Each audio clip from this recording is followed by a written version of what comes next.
8वां अध्याय। ब्रह्मा विष्णु को भगवान शिव के दर्शन। ब्रह्मा जी बोले, मुनिश्रेष्ठ नारद, हम दोनों देवता घमंड को भूलकर निरंतर भगवान शिव का स्मरण करने लगे। हमारे मन में ज्योतिर्लिंग के रूप में प्रकट परमेश्वर के वास्तविक रूप का दर्शन करने की इच्छा और प्रबल हो गई। शिव शंकर गरीबों के प्रतिपालक, अहंकारियों के गर्व को चूर करने वाले तथा सबके अविनाशी प्रभु हैं।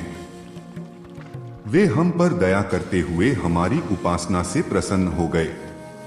उस समय वहां उन सुरश्रेष्ठ से ओम नाद स्पष्ट रूप से सुनाई देता था। उस नाद के विषय में मैं और विष्णु जी दोनों यही सोच रहे थे कि यह कहां से सुनाई पड़ रहा है।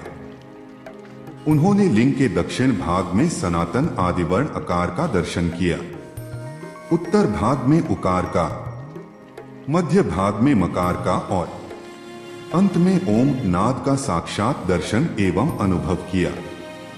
दक्षिण भाग में प्रकट हुए आकार का सूर्य मंडल के समान तेजोमय रूप देखकर जब उन्होंने उत्तर भाग में देखा तो वह अग्नि के समान दीप्तिशाली दिखाई दिया।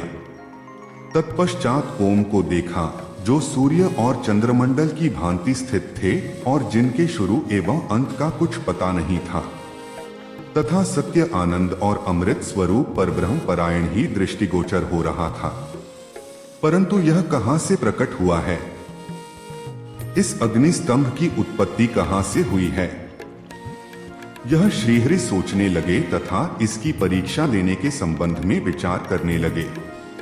तब श्रीहरि ने भगवान शिव का चिंतन करते हुए वेद और शब्द के आवेश से युक्त हो अनुपम अग्नि स्तंभ के नीचे जाने का निर्णय लिया।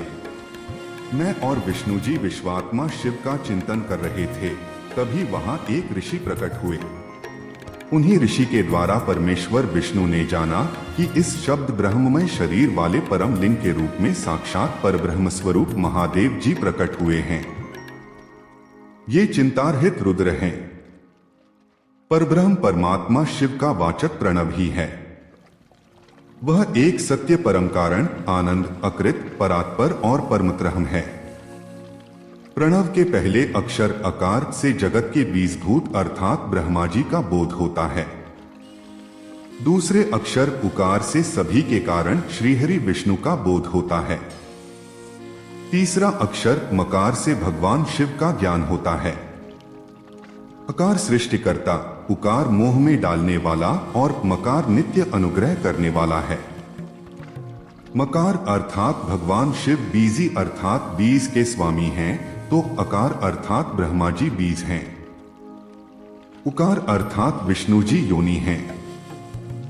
महेश्वर बीजी बीज और योनि हैं। इन सभी को नाद कहा गया है। बीजी अपने बीज को अनेक रूपों में विभक्त करते हैं। बीजी भगवान शिव के लिंग से उकार रूप योनि में स्थापित होकर चारों तरफ ऊपर की ओर बढ़ने लगा। वह दिव्य अंड कई वर्षों तक जल में रहा। हजारों वर्ष के बाद भगवान शिव ने इस अंड को दो भागों में विभक्त कर दिया।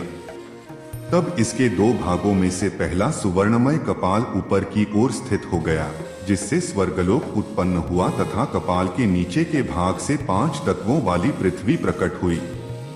उस अंड से चतुर्मुख ब्रह्मा उत्पन्न हुए, जो समस्त लोकों के सृष्टा हैं।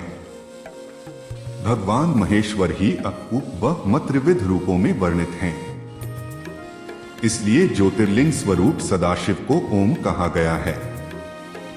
इसकी सिद्धि यजुर्वेद में भी होती है।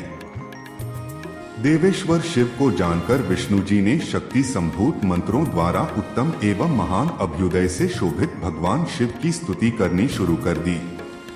इसी समय मैंने और विश्वपालक भगवान विष्णु ने एक अद्भुत व सुंदर रूप देखा, जिसके 5 मुख, 10 भुजा, कपूर के समान गौरवर्ण, परम कांतिमय, अनेक आभूषणों से विभूषित, महान उदार, महावीर्यवान और महापुरुषों के लक्षणों से युक्त था और जिसके दर्शन पाकर मैं और विष्णु जी धन्य हो गए। तब परमेश्वर महादेव भगवान प्रसन्न होकर अपने दिव्यमय रूप में स्थित हो गए।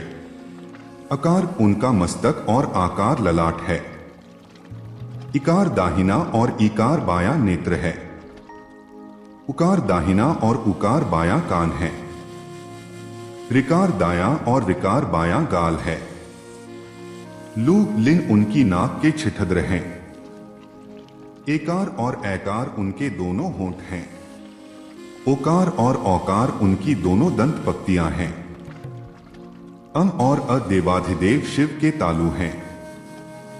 क आदि 5 अक्षर उनके दाहिने 5 हाथ हैं और च आदि बाएं 5 हाथ हैं। त और त से शुरू 5 अक्षर उनके पैर हैं।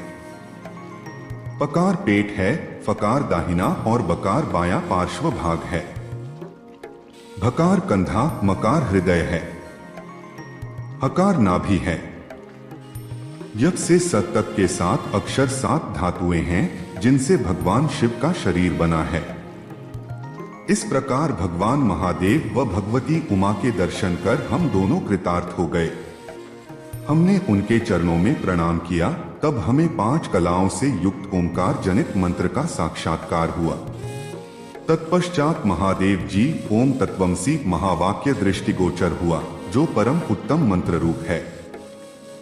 इसके बाद धर्म और अर्थ का साधक बुद्धि स्वरूप 24 अक्षरीय गायत्री मंत्र प्रकट हुआ, जो पुरुषार्थ रूपी फल देने वाला है। तत्पश्चात मृत्युंजय मंत्र, फिर पंचाक्षर मंत्र तथा दक्षिणामूर्ति व चिंतामणि का साक्षात्कार हुआ। इन 5 मंत्रों को विष्णु भगवान ने ग्रहण कर जपना आरंभ किया।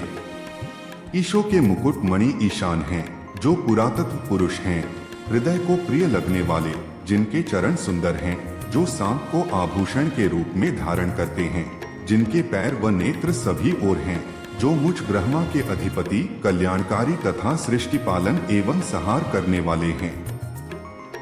उन वरदायक शिव की मेरे साथ भगवान विष्णु ने प्रिय वचनों द्वारा संतुष्ट चित्त से स्तुति की।